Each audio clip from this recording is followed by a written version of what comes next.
kabajamtoota daawwattoota keenya seenaa masjiida Al-Aqsaa eegaisini dhiyeessuu eegallee torbaan kudhan geenyee jirra.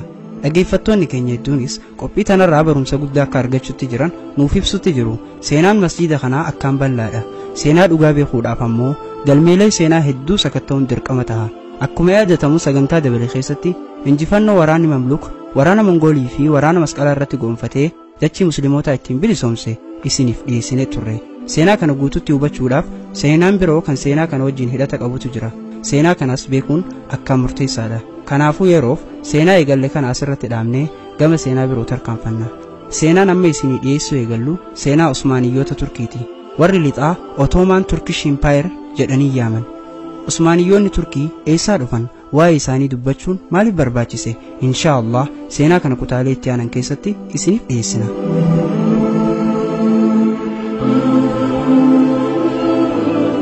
Akka galmeen seenaa tokko tokko mul'isutti qubsumni uummata Turkii naannoo jiddugala Eeshiyaa akka ta'etu himama.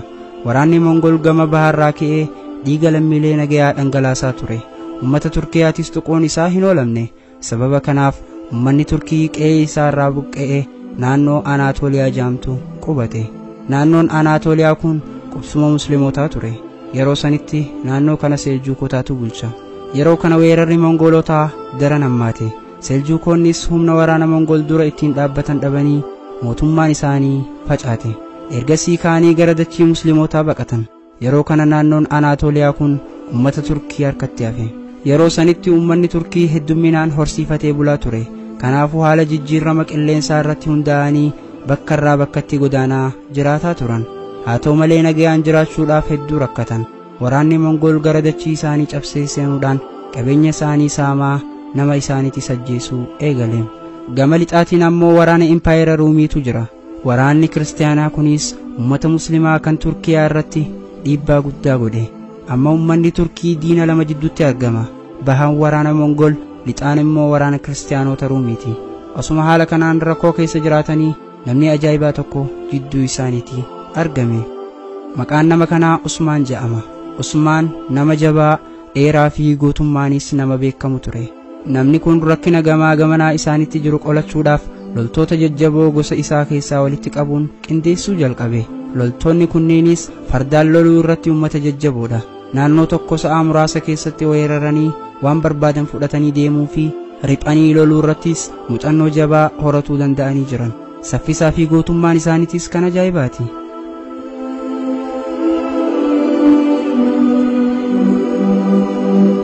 Usmaan hawaasa isaa biratti akkaan jaalatamaadha.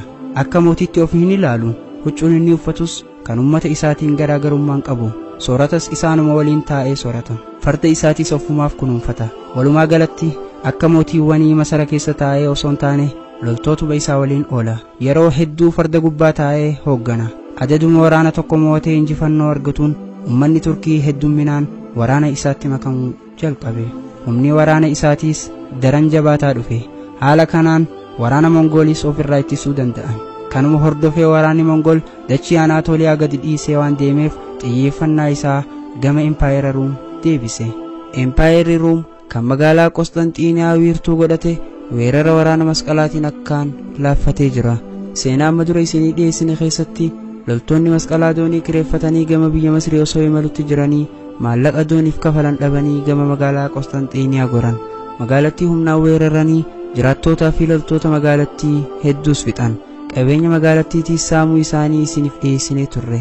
Ammaas waraana Ruum kanaatu uummata Turkii kan ollaa Qosxanxiiniyaa naannoo Anaatooliyaa jiru kanatti rakkoo ta'e. Usmaan uummata kana usee ilaaluu hin feene. Gama Qosxanxiiniyaa deemee waraana irratti banuu murteesse.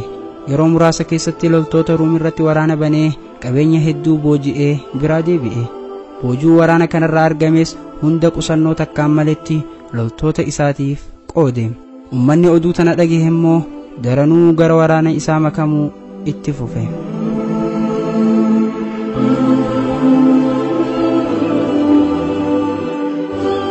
Waraanni Ruumiis qabeenya saamame deebifachuudhaaf ummata Turkiyaa irratti lola banuuf garas imale. Garuu mala Usmaan baaseen moohamee gara dhufetti deebi'e. Kana booda jaalalaa fi kabajaan Usmaan ummata isaa biratti qabu daran dabale.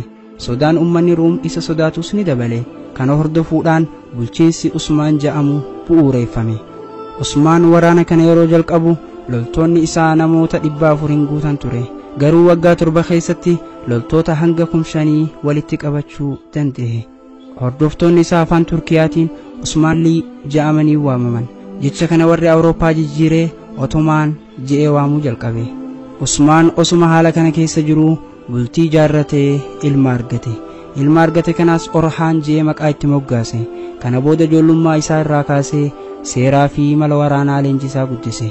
Abbaa fi ilmi waliin ta'anii dirree waraana garaagaraa irratti hirmaatanii jiran. Waggaa 20 keessattis dachii hedduu qabachuu danda'aniiru.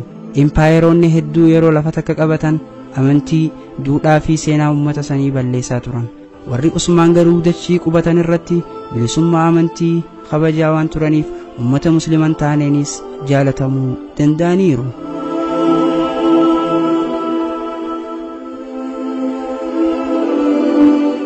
Bara 1324tti Usmaan du'aan addunyaa tanarraa godaane. Ilmi isaa Orhaan bakka isaa bu'ee kaayyoo abbaan isaa jalqabe galmaan gahuuf loltoota abbaa isaa waliin walitti qaban gurmeessee gara dachii Awurooppaa imala jalqabe.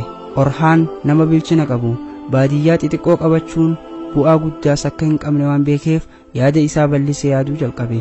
Magaalawwan gurguddoo qabachuudhaan impaayera isaa guddisuu barbaade. Magaalota gurguddoo yeroo san jiran keessaa jalqaba irratti magaalaa Buursaa to'annaa ofii jala oolfate. Loltoonni Orhaan magaalattii yeroo dheeraaf eega marsaniin booda akka soorataa fi wantoonni garaagaraa gara magaalattii hin galle godhanii akka harka kennatan taasisan. Namni hedduunis sababa kanaan lubbuu dhabuu danda'ee jira. Achi booda Orhaan magaalattii seenee qabate. Yeroo duraatiif magaalaa Busraa magaalaa wiirtuu isaa godhate. Yeroo sanirraa jalqabee Sultaan Orhaan jedhamaa waamamuu jalqabe. Sultaan jechuun nama aangoo qabu jechuudha. Aangaa'onni isa boodaan dhufanis maqaa Sultaan jedhamuun waamaman.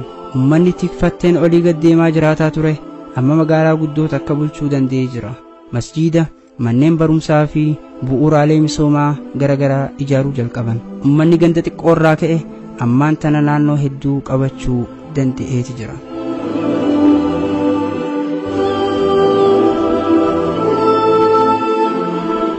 Yeroo kanatti impaayera Roomaa keessatti immoo fincilli waan ka'eef mootiin Ruum gargaarsa gaafachuuf gara Orhaan dhufe.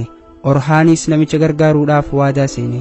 Akkuma waadaa seeneen loltoota 600 qabatee gara dachii Awurooppaa cehe. Achittis finciltoota injifatee mooticha aangoo irratti deebise. Kana booda gara lixaa imaluudhaan impaayera Usmaaniyyaa guddicha ijaaruu jalqabe. Waggoota 16fis dalaguma tanarra ture.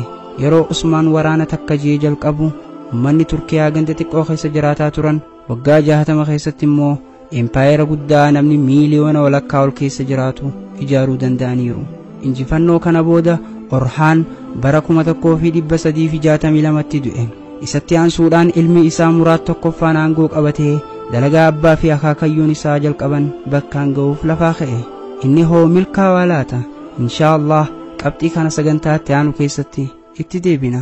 Wassalaamu alaykum wa rahmatullaahi wa barakaatuh.